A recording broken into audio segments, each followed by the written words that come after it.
Aleluia, glória a Jesus. Saúde a amada igreja com a paz de nosso Senhor e Salvador Jesus Cristo. Amém. Eu peço que os irmãos abram a sua Bíblia em João 13. A paz do Senhor Jesus a todos da live. Deus o abençoe. Convide seus amigos, seus familiares e venha participar conosco. Levantou-se da ceia e tirou as vestes e tomou uma toalha e cingiu-se. Depois deitou água em uma bacia, e começou a lavar os pés dos seus discípulos e enxugou-lhes com a toalha com que estava cingido. Aproximou-se, pois, de Simão Pedro, que lhe disse: Senhor, tu lava-me os pés a mim? Respondeu e disse-lhe: O que eu faço,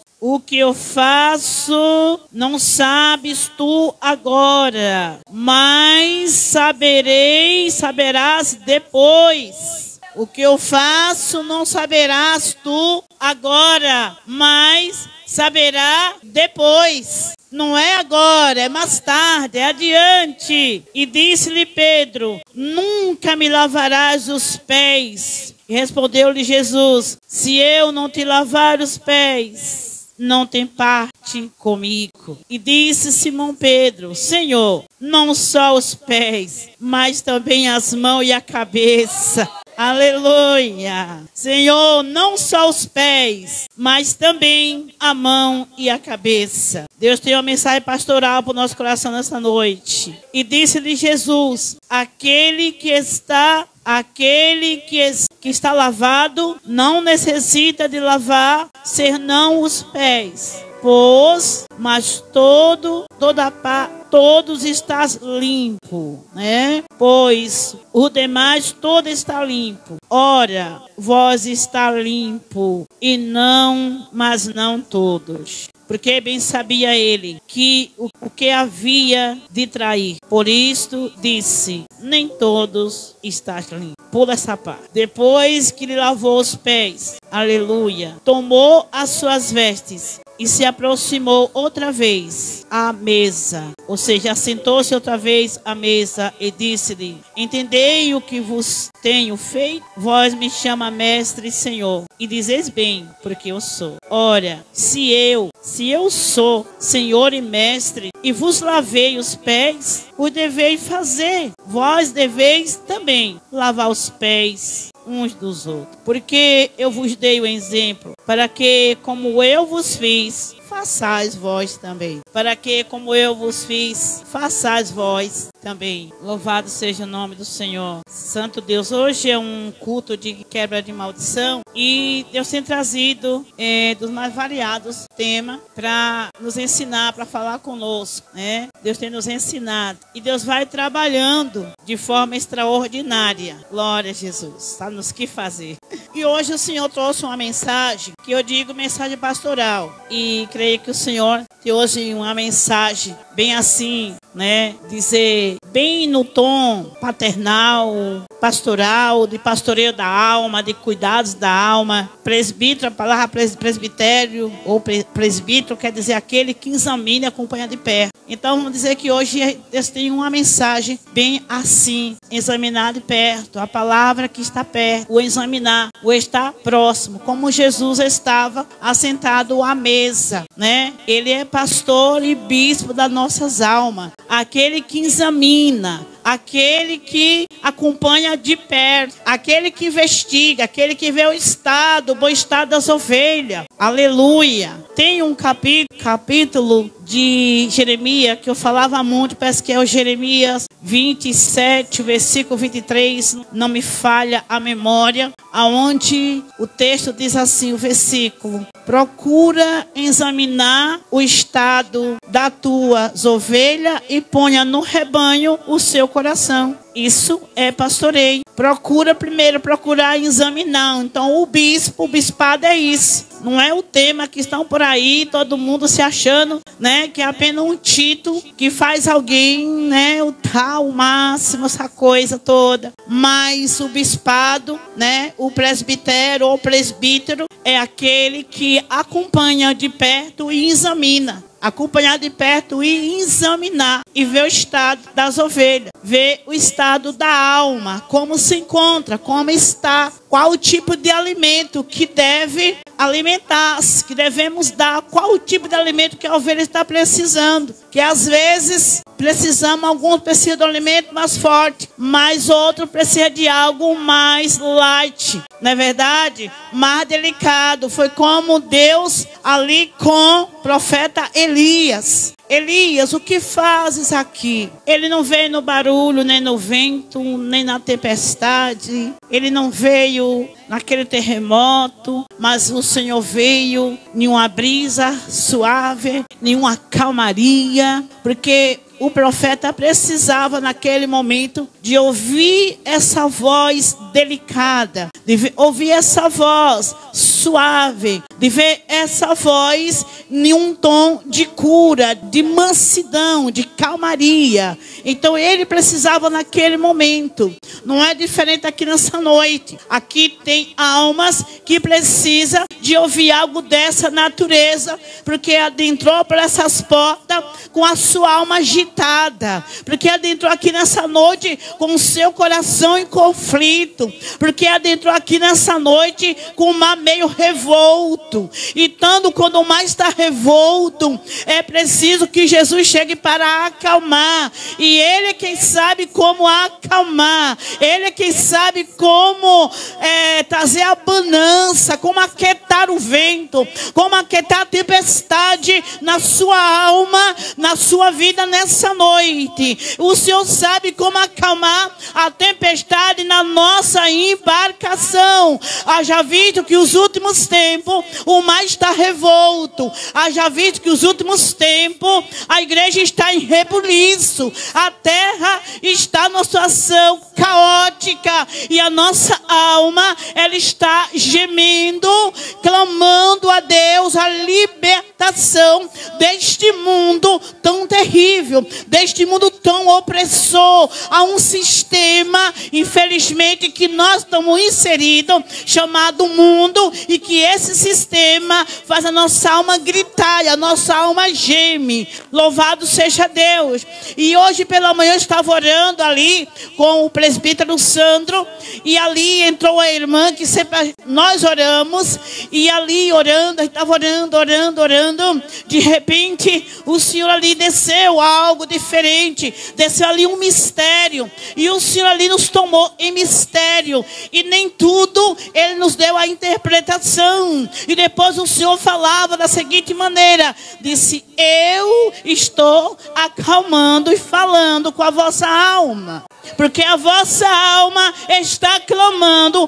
por liberdade. A nossa alma anela a Deus, a nossa alma anseia pelo Senhor, igual a corça anseia por água. A nossa alma nessa noite quer alento, a nossa alma nessa noite quer ser acalentada, porque a nossa alma não está mais suportando os gemidos até. A igreja está aqui. Santo, santo, santo, santo, santo é o Senhor Deus. Santo, santo, santo é o Senhor. Aleluia, glória a Deus. E o Senhor, Ele sabe como trabalhar. Já vimos o texto. Jesus está sentado à mesa da ceia, onde foi instituída a ceia. Jesus termina, Jesus pega a toalha. Tinha terminado de cear. Ele tirou suas vestes, se despiu de suas vestes. Aquelas vestes, tinham as vestes todas especiais que Jesus vestia. E naquele momento ele se cingiu com a toalha, tirou aquelas vestes da parte de cima, se cingiu com uma toalha. E ele começou a lavar os pés aos discípulos. Pedro, como sempre: Senhor, tu nunca me lavarás os pés.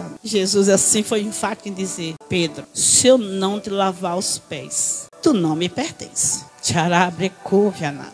E mesmo Pedro, na sua fraqueza, mas ele tinha essa consciência de pertencimento. Ele sabia quem pertencia. Ele sabia quem era seu Senhor. mesmo você, nesse ímpeto, nessa dificuldade, nessa natureza pecaminosa. E alguns dizem que quando nós aceitamos Jesus, não temos mais natureza pecaminosa. Para falar bem a verdade, eu não encontro base para isso. Porque se nós não temos mais a natureza pecaminosa, então como é que ficam as coisas? A palavra do Senhor nos diz, se dissermos que não temos pecado, nós mentimos. E somos mais mentirosos, fazemos mentirosos. O que há temos uma natureza pecaminosa, porém controlada pelo Espírito Santo de Deus. Uma natureza no controle do Senhor. E é Ele que nos controla. Há situações e momentos que, se não for Deus nos controlar, ai de nós. Há momentos, meus queridos, e você sabe muito bem que isso é real. Que se não for a misericórdia de Deus, que se não for o sangue de Jesus sobre nossas vidas, o que seria de nós? Porque vivemos momentos desafiadores na terra. E agora, mais do que nunca, irmãos. Te falei que Deus tem uma mensagem pastoral para nós nessa noite. E nessa era que nós estamos vivendo, o que a igreja está vivendo, o que a igreja está enfrentando, querido, nunca passamos antes. Nunca vivemos antes. Muitas das vezes, a gente se depara com determinadas falas, com determinadas mensagens, que é um pouco conflitante. Tipo, como que a igreja de Jesus, como que ela se perdeu no meio do caminho. Não, a igreja de Jesus, ela nunca vai se perder. Nunca a igreja de Jesus, ela vai declinar na sua caminhada com Jesus. Nunca a igreja de Cristo, ela vai perder o rumo, a direção e o endereço certo. Ela está marchando firme, apesar das muitas dificuldades. Mas a igreja, ela continua marchando rumo à nova Jerusalém celestial. Aleluias. Aleluias. Ela continua de pé, porque Jesus vela sobre essa igreja. Porque o Espírito Santo está na terra e a função dele é velar pela minha e pela tua salvação. A missão do Espírito Santo é velar por nós, até na nossa oração. Porque há momento que até para a gente orar fica muito difícil. Há momento que para a gente adorar fica difícil. Há momento que para você sentir a presença de Deus é difícil. Mas Deus está vendo sua dificuldade. Deus está vendo sua luta. Deus está vendo a sua guerra interior, a sua batalha dentro de si, a sua batalha na mente. Você quer ser um crente melhor e a circunstância não te permite. Não te permite ser esse cristão melhor. Mas tem uma mensagem, aleluia, que você pode se animar e se encorajar. Para te animar hoje, para te encorajar, digo que mesmo que tu faça parte daquelas 5 virgens adormecidas, mas que tem azeite e que qualquer momento, no despertar da trombeta, estamos prontos a subir. Palavra cantarabia, couve a nas. Aleluia. Irmãos, precisamos alimentar a nossa fé e precisamos fortalecer a nossa esperança. Porque o ser humano sem esperança, meu Deus do céu, não tem como ele vencer. Não tem como ele se manter de pé. Nós temos que alimentar a nossa esperança. E Jesus é a nossa esperança. E a nossa esperança morreu e ressuscitou. Jesus é a nossa esperança. Jesus é a maior motivação pela qual viemos aqui nessa noite. Porque você está aqui nessa noite, porque Jesus te trouxe, mesmo arrastado, mas ele enviou o anjo e te trouxe a este lugar. É o interessante de tudo, algo que Deus valoriza muito, no meio de tantas coisas que Deus valoriza, é quando dentro de si, você não se conforma, muitas das vezes, com a forma como está. A maneira como você está. Não está como deveria, mas também não está conformado com o estado que se encontra. E Deus, ele valoriza demais isso daqui, irmãos.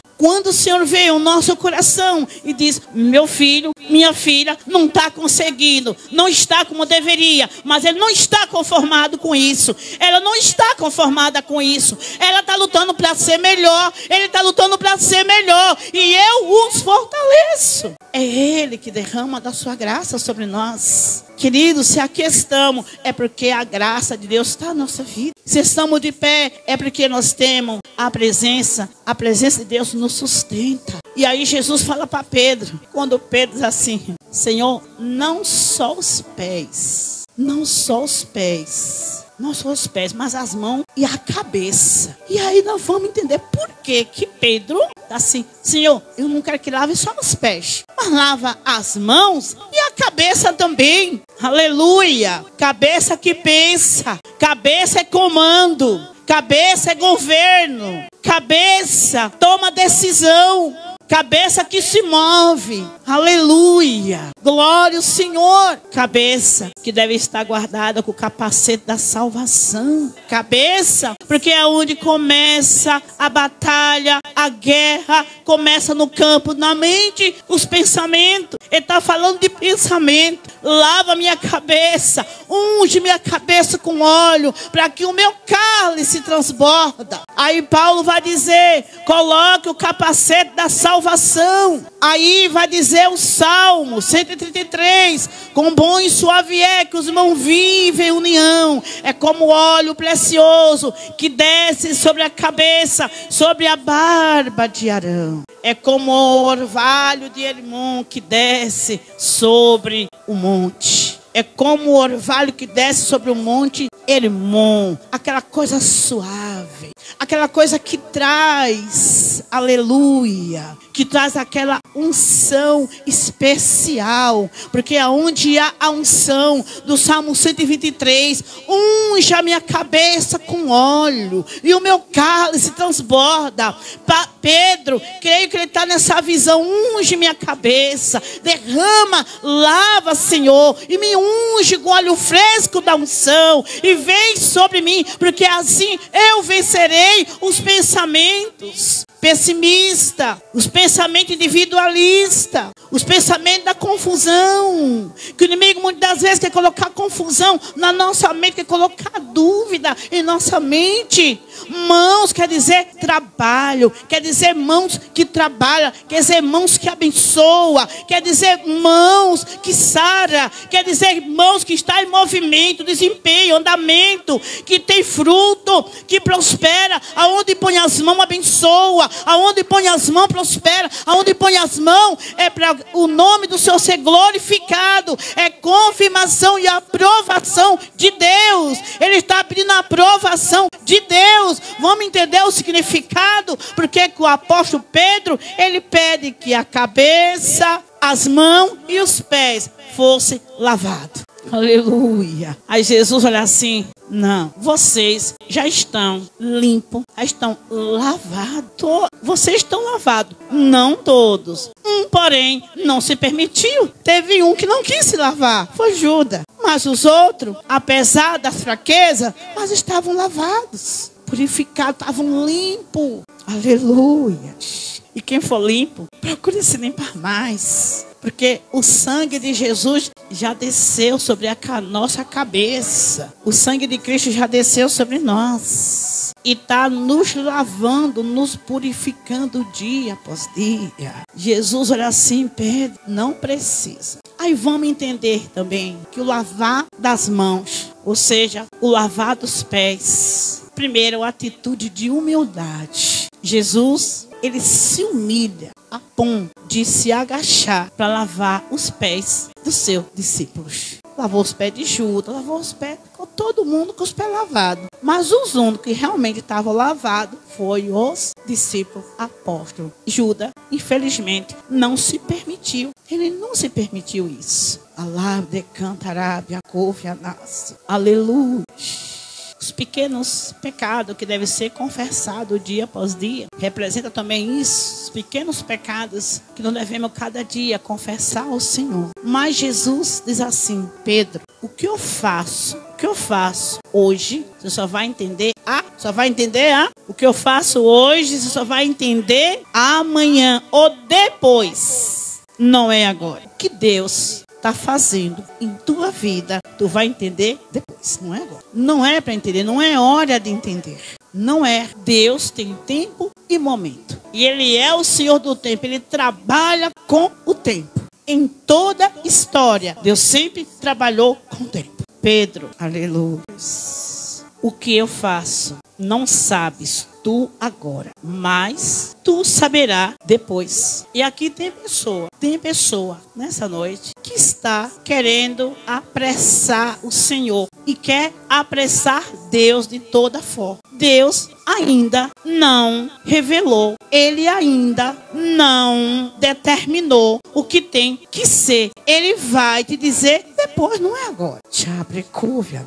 Não é agora. Ninguém consegue entender o processo no momento que está passando, que está acontecendo. Só no momento tu vai entender. Na hora certa Deus vai desvendar. Na hora certa Ele vai revelar. Na hora certa você vai se surpreender com o que Ele há de te revelar. Mas espere a revelação de Deus. Espere a manifestação da glória de Deus. A ansiedade atrapalha o processo. A ansiedade atrapalha o trabalhar de Deus. E nos últimos dias, as pessoas estão ficando ansiosas, estão ficando doentes.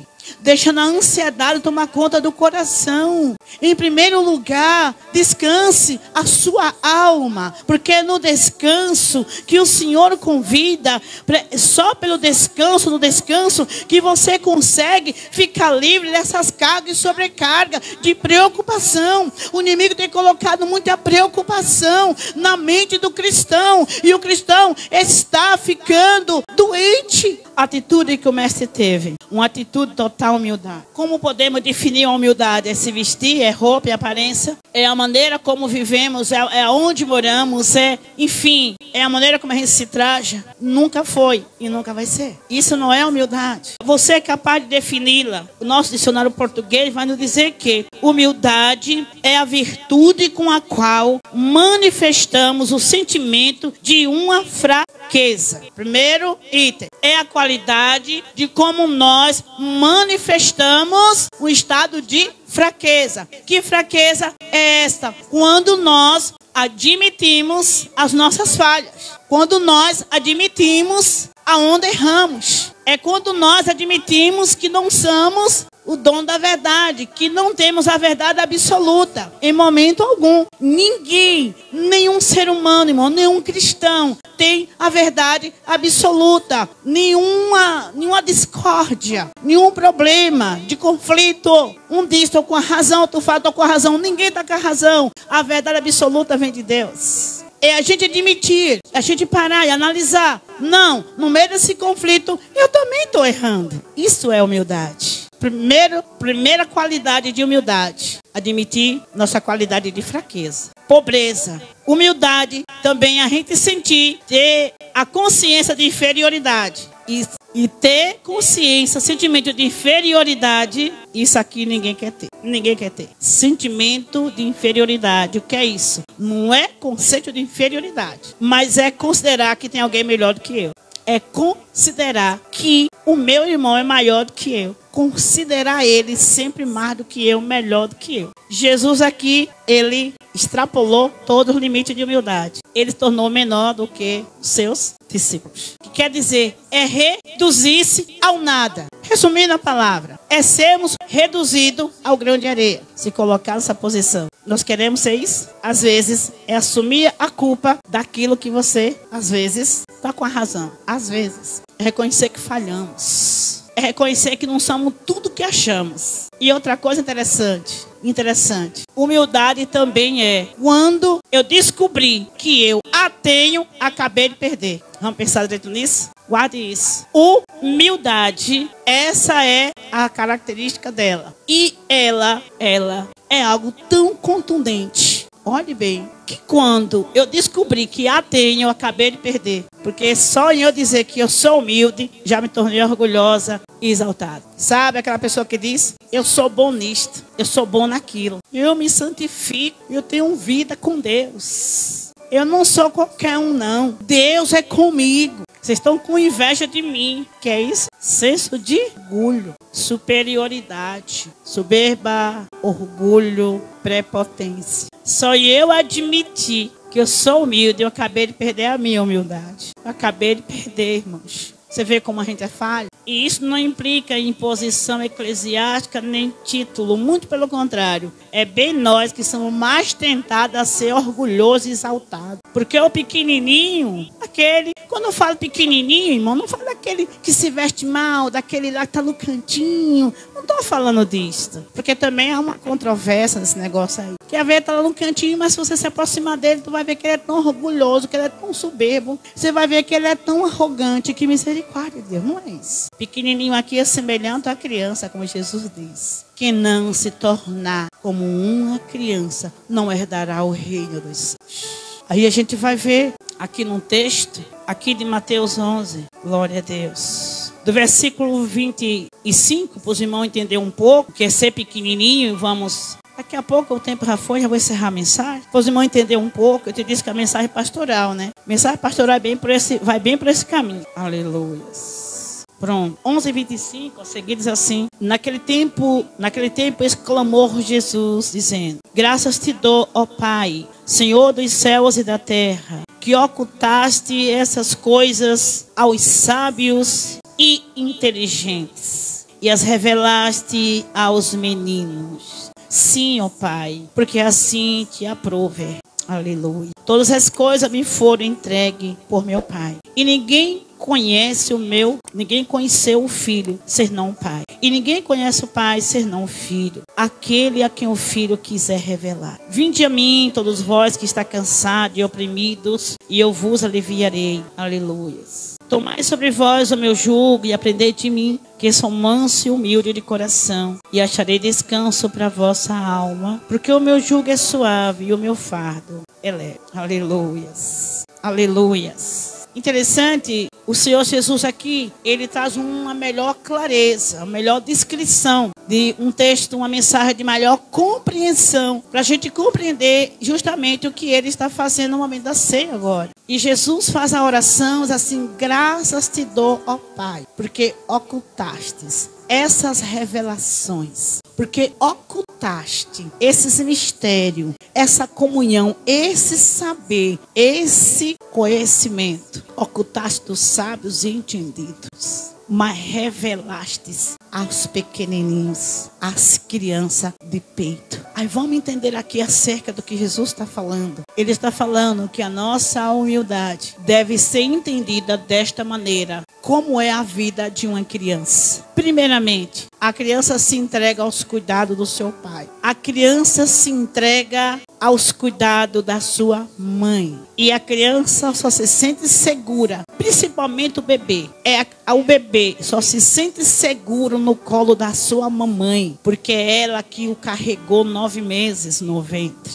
Se sente seguro no colo da sua mamãe, porque é ela que dá o peito, porque é ela que acalenta, porque é ela que põe sobre o seu peito. Graças a Deus que tem pais também que sabem acolher o seu filho. E por meio disso desenvolve um afeto, um amor, um vínculo, uma aliança. Sendo que o filho está ligado com a mãe pelo cordão umbilical. E esse cordão corta-se, olha bem, corta de uma maneira simbólica. Mas essa ligação vai continuar em todo o tempo na vida de um filho. Porque a mãe morre, mas a ligação continua. Eu tenho entendido que cordão umbilical de mãe não se corta. Cordão umbilical de filho não se corta. Ele casa, ele tem filho, vem tudo, mas o cordão continua ligado. Porque a comida da mamãe é a melhor. A comida da sogra é boa, mas igual a da mamãe não tem.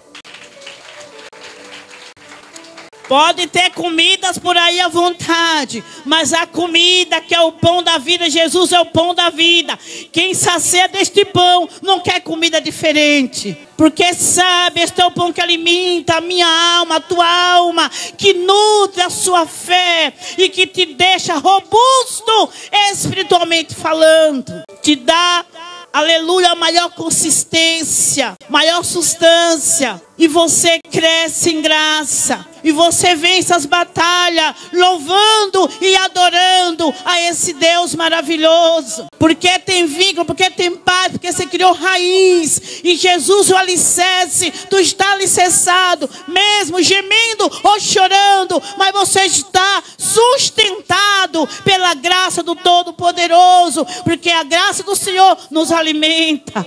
Aleluia, glória a Deus, santo. A criança também, louvado seja Deus. Ela tem total dependência, mas também ela se esquece com facilidade as ofensas que lhe é feita. Criança não guarda mágoa. Criança não fica inimiga de ninguém. Criança, ela é sincera. Criança, ela não confia em todo mundo. Ela tem percepção do perigo. Porque a criança está bem instruída. A criança conhece de longe que ele ama ou não. Aí Jesus é assim, aleluia, que não se tornar como uma criança não é do reino dos céus. É da boca da criança que sai o perfeito louvor. E o discípulo, no momento, estava discutindo que era o maior no reino, quem seria o menor. Um dizia, eu faço mais obras, eu serei o maior no céu. Outro dizia, não, eu faço mais, a minha posição lá vai ser maior. E ele vai discutindo. Porque o discípulo de Jesus parecia criança, e parecia Jesus ensinando um monte de criança. Porque eles falavam cada coisa, faziam cada coisa, que Jesus olhava para eles assim, não passam de meninos. Mas o bom de tudo é que menino se torna homem. O bom de tudo é que menino tem humildade, quer ouvir sempre o seu pai falar. O bom de menino é que ele se sente muito seguro quando está no colo paterno, não é isso? É isso. Então Jesus está ensinando e dizendo, ó, vocês estão no meu colo, se sintam seguros. Eu sou a segurança, não temam. Você pode sentir seguro no meu colo. Jesus está nos chamando de criança. Graças te dou, Pai, porque tu ocultaste essas coisas. Que coisas são estas? A revelação da glória, os mistérios dos céus, o conhecimento do saber, porque o Senhor, Ele é profundidade das riquezas e da sabedoria e do todo o conhecimento. E Ele só confia isso às crianças. Mas Ele oculta. Você vai ver quantos homens dotados de letra, de saber, tantos aí, PhD em teologia, mas que prega, traz a letra, tudo bem. Aí tu vai ver um que não tem aparência nenhuma. Aí o Senhor revela os mistérios. Aí Deus usa na terra. Aí Deus tem prazer em usar aquele que se coloca realmente como menino. Aquele que se coloca como servo.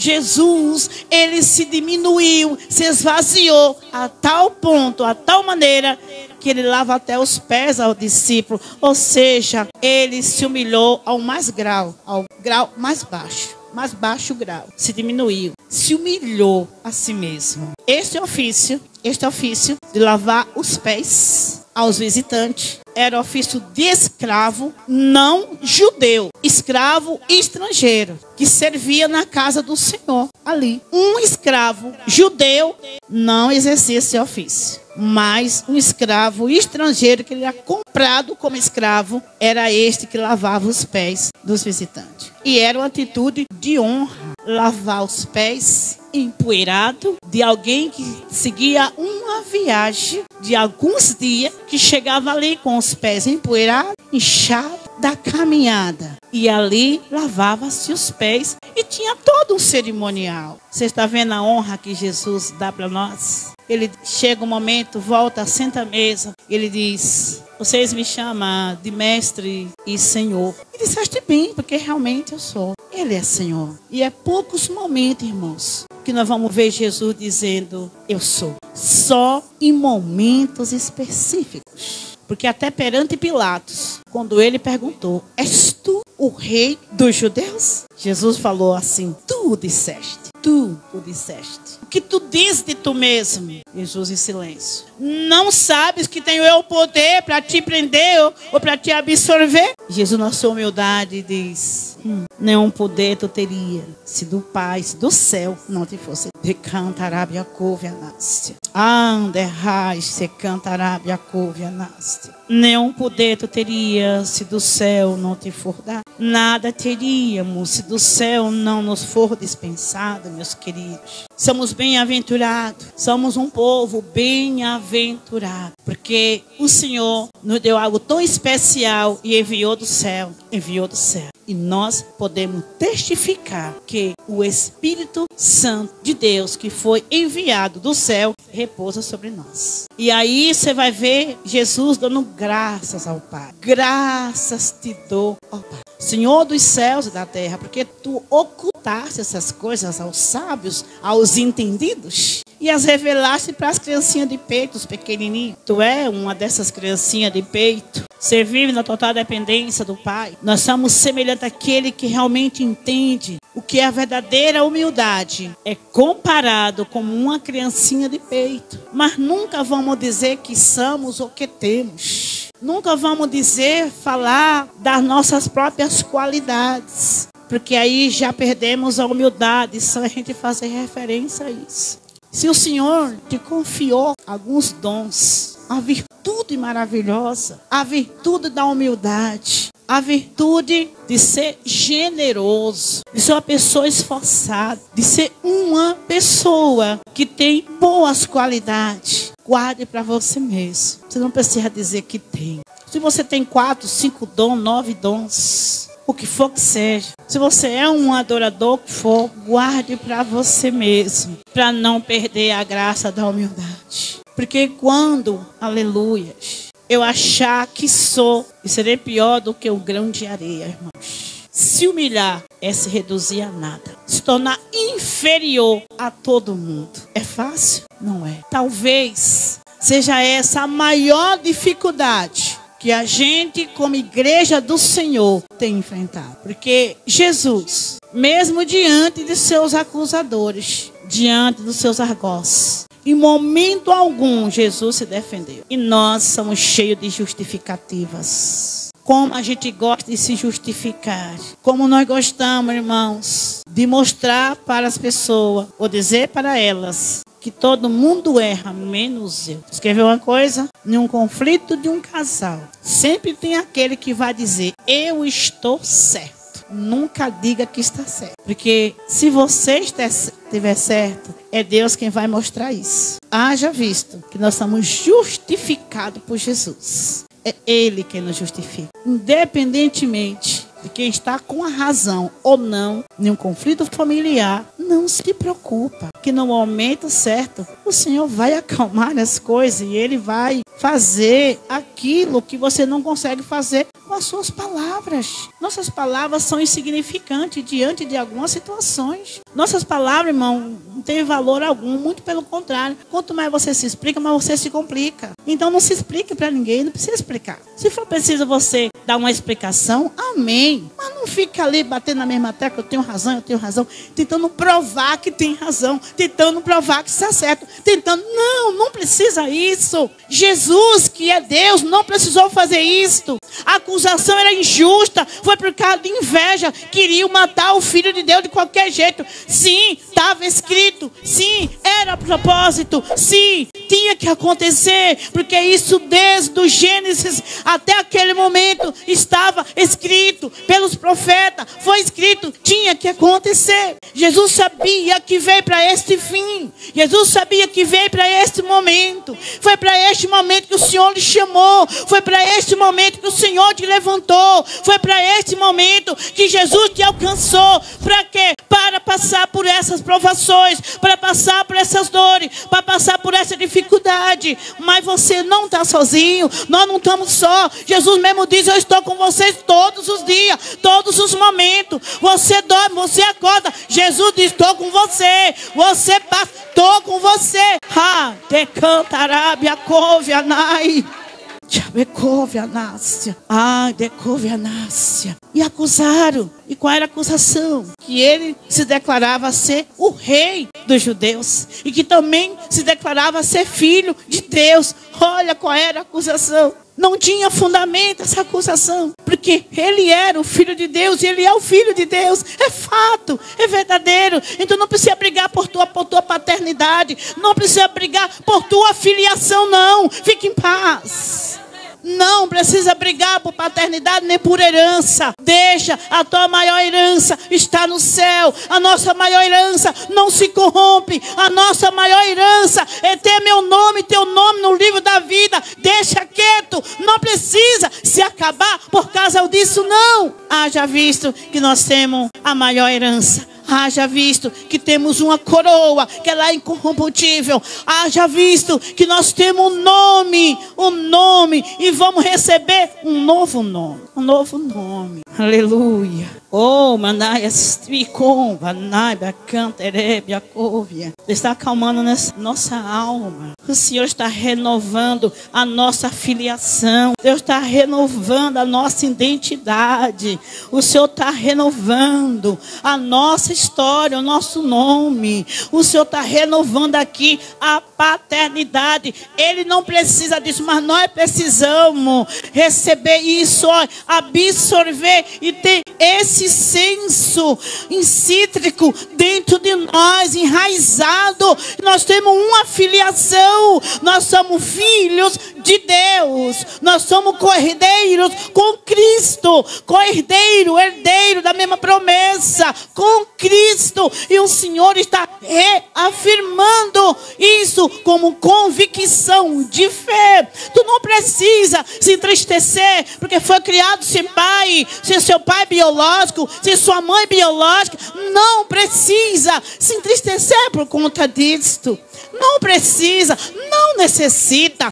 É desnecessário. O porquê isso? Às vezes você fica tão assim. Porque minha mãe me rejeitou. Deus sabe por que tua mãe te rejeitou. Porque se tu fosse criada com a tua mãe, quem seria você hoje? Talvez não estava mais nem vivo, mas viva. Tu nem existia, mas Deus tinha um propósito. Deus tinha um plano. Não que Deus determine isso, mas o ser humano é pecador e faz coisa que não deveria fazer. Mas logo entra Jesus na história, mudando a direção, mudando a circunstância. Isso é que vale, isso é que importa para nós. Aleluia. Brigamos tanto por ser filho de alguém. Brigamos tanto por essa questão de filiação biológica. E não fazemos tanta questão de ser filhos de Deus. Se soubéssemos brigar com as trevas, ou seja, se tivéssemos esse entendimento do que é ser filho de Deus, a gente brigava com nós mesmos, brigava com a nossa própria natureza, para ter esta filiação por completo, em plenitude. Se tivéssemos esse entendimento do que isso significa, do que isto representa para cada um de nós. Pena que só vamos saber quando chegar lá. E quando chegar lá, vamos dizer assim: ai, se eu soubesse que era assim. Ai, se eu soubesse que era assim, eu não ia fazer questão de nada que está lá embaixo. Ai, se eu soubesse que era desse jeito. Ai, como eu sofri. Poderia ter sofrido menos. Poderia ter desfrutado da maior graça do meu Pai lá embaixo. Agora eu só vi aqui, mas glória a Deus que vai ser eterno. Se briga tanto por uma falsa felicidade, falsa modéstia de felicidade. E tem aqueles que querem conquistar tudo, porque acha que será feliz nessa autorrealização. Queridos, em nome do Senhor, absorva hoje o que o Senhor está falando contigo. Você tem um tesouro incalculável. É incalculável. Nenhum bilionário dessa terra, nenhum, tem a metade do que nós temos. Tem a metade do que nós temos. Porque as riquezas da terra são perecíveis. As riquezas da terra só servem para a terra. Como disse o pastor Enchedo. E tem pessoa que é tão pobre que só tem dinheiro. Tem pessoa que é tão pobre que só tem egoísmo, orgulho, um poço de orgulho, de soberba. Mas olhe para cima, a grande promessa que nós temos. a grande herança que nós temos. Então você, filha, que foi esquecida pela sua mãe logo no nascimento, você, filho, que foi esquecido por sua mãe, rejeitado pelo seu pai, odiado pelos irmãos, desprezado pelos parentes, hostilizado pelos amigos, ei, isso aí não é nada. Isso não representa nada, porque você já tem tudo. Você já tem tudo. Não podemos baratear o nosso tesouro. O nosso tesouro, ele é intransferível. O nosso tesouro não tem outro endereço. O Senhor reservou para nós. Nós temos um tesouro. E o tesouro jamais será roubado. Jamais será tirado. Jamais será desviado. Porque lá está o meu nome e o teu nome.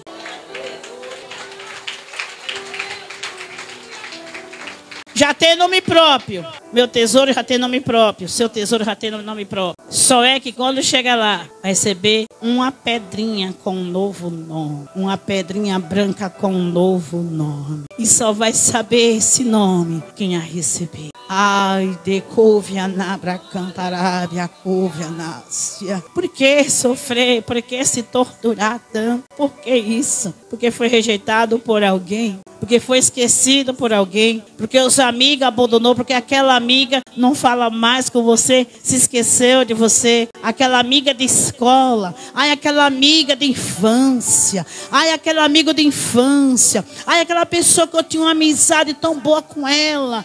Ai, quanta coisa. Esqueça isso. Você já tem um verdadeiro amigo. Ai, quando eu aceitei Jesus, meus amigos me esqueceram. Graças a Deus que eles te esqueceram. Graças a Deus que o Senhor colocou eminência na mente deles, para você se firmar na rocha que é Jesus. Graças a Deus.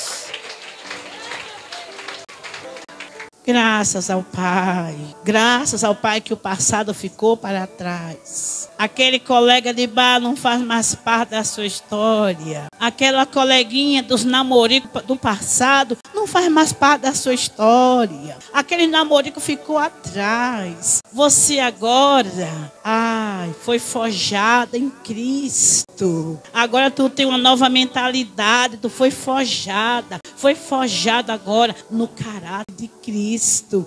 E é o caráter de Cristo que nos faz ser quem somos. E podemos ser ainda melhores, sendo humilde. Quem quiser ser grande, sirva. Jesus serviu. Ele não se usurpou por ser igual a Deus. Ele tomou forma de servo. Ele se esvaziou de si mesmo, tomou forma de servo. E ele foi obediente até a morte. E morte de cruz. Pelo qual foi lhe dado um nome. Este nome está acima de todos os nomes. E ao seu nome, todos os joelhos se dobram. Todas as línguas têm de confessar que Ele é Deus. Que só o Senhor é Deus. E Ele é Deus, Ele é Senhor. Ele não é só Deus, Ele é meu Pai, meu Senhor, meu amigo, meu companheiro, meu patrão, meu pai, meu irmão, meu amigo mais chegado é Ele. Ele é o teu amigo mais chegado. Ele é o meu amor. Ele é o nosso amor, o nosso maior amor. E eu sinto esse amor e eu o amo. E esse amor nos enche de tal forma que brota uma paixão muito mais do que o namoro, o primeiro namorado dos 15 anos. Namoro dos 15 anos, da adolescência, o primeiro namorado, é uma coisa, né? Isso é que eu com quem namorei, me casei. Não experimentei muito isso, que eu namorei, me casei. E já estava com 18 anos, não foi com 15 anos. Mas vejo dizer que existe uma paixão do primeiro namorado que houve lá aos 15 anos. Só que aqui menino de 15 anos não vai namorar não. Só vai namorar quando chegar lá 20 anos. Tá tão perigoso namorar, vocês nem imaginam. Tá tão perigoso que vocês soubessem, nem queria ouvir falar nesse negócio. Porque um negócio complicado. Pensa que negócio complicado. Antigamente era complicado, mas agora, eu digo que não tá complicado não. Agora tá perigoso. perigoso. E sei que as nossas meninas e os nossos meninos não estão pensando nisso. Quero acreditar. Vamos orar, igreja? Quero acreditar. Faz de conta que acredita. Faz de conta. Fazer de conta. Cuidado com as rosas. Que aparecem alguns cravos por perto para querer inverter as coisas. Nós temos umas rosas aqui que está desabrochando para a vida. Cuidado para os cravos não querer murchar as rosinhas que está desabrochando, mas para o rei. Vocês são rosa do jardim de papai. Cuidado com os cravinhos que ficam por aí meio que desorientados. Cuidado. Glória a Deus, santo é o Senhor. Deus é fiel. Glória a Deus. Ramanda cantarabia, couve, Nácia. Deus, papai, eu apresento cada internauta e que o teu Espírito Santo esteja, Senhor meu Deus, tocando em cada um, enchendo com a sua doce presença. Que o teu Santo Espírito venha completar essa palavra, o entendimento, completar a sua obra em cada coração, por sua misericórdia e pela sua graça, mediante, meu Pai querido, o trabalhar, o propósito pelo qual o Senhor enviou essa palavra. Que a graça do Senhor venha sobre cada um deles, sobre a minha casa, sobre os meus filhos, Pai, sobre o fruto do meu ventre. Abençoa o pastor Rafael ali também em Santo André e o rebanho. Abençoa a todos que estão nessa live, Senhor. Ó Pai querido, Senhor, toca com poder, ó Pai, com virtude. Abraçando cada um deles. Quem está abatido, quem está angustiado, quem está aflito, Senhor. Quem está, meu Pai querido, em confusão interior, Pai querido. Ou confusão mental. Pai, vai tirando tudo mal agora, Jesus. Vai tirando tudo mal agora, Senhor. Vai tocando, Jesus querido, com a virtude do Teu Santo Espírito. Alcançando eles e os abençoando. Em nome de Jesus.